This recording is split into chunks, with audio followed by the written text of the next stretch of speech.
এই তো আমি চলে আসলাম রংপুর ব্লগ পার্ট 2 নিয়ে তোমাদের জন্য। আজকে সারাদিন কি কি করলাম, কোথায় কোথায় ঘুরতে গেলাম, কোথায় খাওয়া দাওয়া করলাম, ওটাই নিয়ে আজকের ব্লগটা।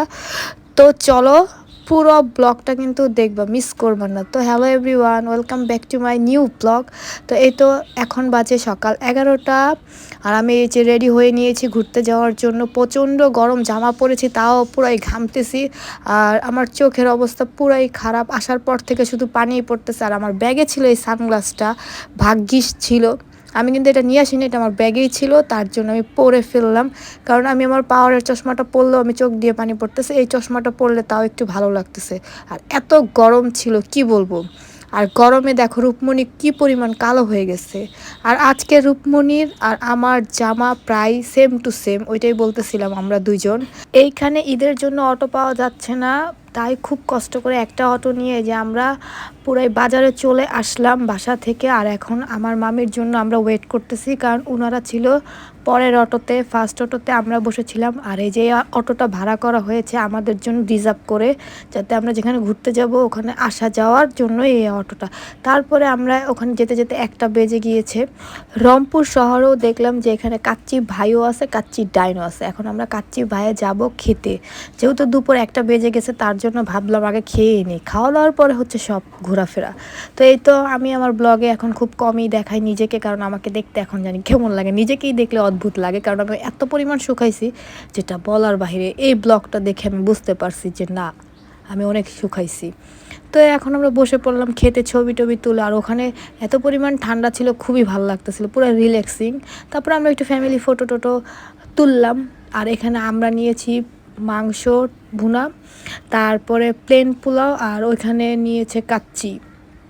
মানে আমরা তো আর কাচ্চি খাই না, তার জন্য প্লেন পোলাও আর গরুর মাংসটাই নিয়েছি। আর খাবার দাবার খেয়ে দেখবো কেমন মজা হয়, ওইটাও আমি তোমাদেরকে জানাবো। আর আমি শুনলাম যে কাচ্চিটা নাকি অনেক মজা ছিল। তারপরে আমরা সবাই খেতে বসে পড়লাম যার যার মতো। আর এখন আমি এই যে আমার প্লেট, আর এই যে আমার আম্মুর প্লেট, যেহেতু আমি মাংস খাই না, ঝোল নিয়েছি আর সালাদ দিয়েছে। খেয়ে তোমাদেরকে বলতেছি কেমন খাবার দাবার, এত টেস্টি ছিল কি আর বলবো। আমি সবাই মানে পেট ভরে খেয়েছি আমরা, অনেক মজা লাগছে। রংপুর শহরে যে আমরা কাচ্চি ভাই এত টেস্টি টেস্টি খাবার পাবো এটা তো ভাবতেই পারি না। তারপরে আমরা অটোওয়ালা মামার জন্য সুন্দর করে পার্সেল করে নিয়ে আসলাম খাবারটা। তো এখন আমরা যাচ্ছি ভিন্ন জগৎ। আর ভিন্ন জগৎ আসতে কিন্তু প্রায় 1.5 থেকে 2 ঘন্টার মতো সময় লাগছে। তো গরমে আমরা শেষ। আর এখানে টিকিট হচ্ছে 100 টাকা করে জনপ্রতি। আর এই যে আমি গরমে এভাবে ভূতের মতো দাঁড়ায় আছি, আমার ভাই আমার এই ভিডিওটা করেছে, তো হাসতেছিলাম। পরে আমি বললাম না তাকে এটা দিয়ে দেই। আর আমার ভয়েসের অবস্থা খারাপ কেন, এই রংপুর গিয়ে বরফের পানি খেয়ে খেয়ে আমার গলা দিয়ে আমি কথাই বলতে পারতেছি না, এই কারণে ভয়েস ওভারও ঠিক মতো দিতে পারতেছি না। আমার তো এখানে আইসাই ভয় লেগে গেছে, কারণ এত রোদ ভাই, আমার হাত পায়ে একদম র্যাশেস উইঠা, আমি কি বলবো। আর আমার মামি এখানে বকতেছে আমার মামা তো ভাইকে, ওর বোনের সাথে খালি খুটখুট খুটখুট করে ঝগড়া হয় একটু পর পর। আর এখানে অনেক সুন্দর সুন্দর প্লেস আছে, যেটা আমি তোমাদেরকে মানে ভাগ্য খারাপ যে দেখাইতে পারলাম না। ভাই এত গরমে আমার পক্ষে সম্ভব না হাঁটা চলা করা, কারণ আমি এমনি সিক, যদি মাথা টাথা ঘুরায় পড়ি কিছু করার নাই। আর এখানে দেখো এই যে এটা সবচেয়ে সুন্দর, আমার যেটা দেখার ভালো লাগছে, এখানে মাছও আছে, খুবই ভালো লাগছে। আর এখানে তো প্রশংসা সবাই করে, এই জায়গাটা অনেক সুন্দর।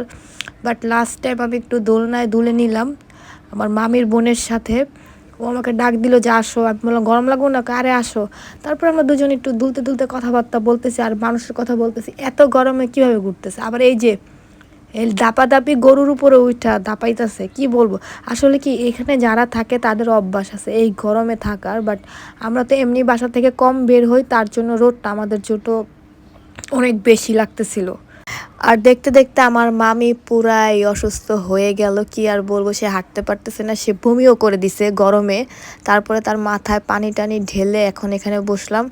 আর আমরা ভাগ্য খারাপ যে চলে আসতেছি, মানে আনলাকিলি আমাদের ঘোরাটা হয় না। এই যে ঢুকলাম আর বের হলাম, আর এই যে দেখো কাঁঠাল, কোনো কিছুই করতে পারলাম না, চলে আসলাম। মানে এত দূর গিয়ে কোথাও যে পারফেক্টলি ঘুরতে পারি নাই, সত্যি কথা বলতে গেছি, বাট গরমের জন্য কোথাও কিছু করতে পারিনি। এখানে যা মানে এত পরিমাণ টাকা নষ্ট হইলো, তারপরও ঘোরাফেরা হইলো না। এখানে রংপুর আসলে আমাদের যাওয়া উচিত ছিল শীতকালে গেলে কি হইতো, ঘুরতে পারতাম আরামে। আর রংপুর তো তোমরা জানোই যে এমনিতেও গরম অনেক বেশি পড়ে। আর দেখো আমার মামির অবস্থা কি খারাপ, আর রাস্তা তো আমি বলছি অনেক দূর, এখন আর কি করার, তো যতটুকু তোমাদেরকে দেখানো সম্ভব হইলো অতটুকু দেখালাম। আর এটা হচ্ছে সন্ধ্যার সময় লুচি, সিঙ্গারা, তারপর পেঁয়াজু, ভাই পেঁয়াজুগুলো যে ক্রিস্পি ছিল, আমি অনেক দিন পরে পেঁয়াজু খাইলাম, তারপরে মিষ্টি, এই আর কি। দেখতে দেখতে রাতের খাবারের টাইম হয়ে গেল। এখানে আছে ডিম ভাজা, আলু পটল দিয়ে ইলিশ মাছের তরকারি, তারপরে আছে আলু ভর্তা, আলু ভর্তার পরে হচ্ছে ইলিশ মাছের ডিম ভাজা। তো এগুলা দিয়ে খেতে তো অনেক মজা লাগলো। তো আজকের সারা দিনটা এমনি এমনি চলে গেল, ওয়েস্টই হলো, আমি বললাম গরমে শুধু পড়লাম। তো আজকের ব্লগটা তোমাদের কেমন লাগলো? ভালো লাগলে like comment share and bye bye.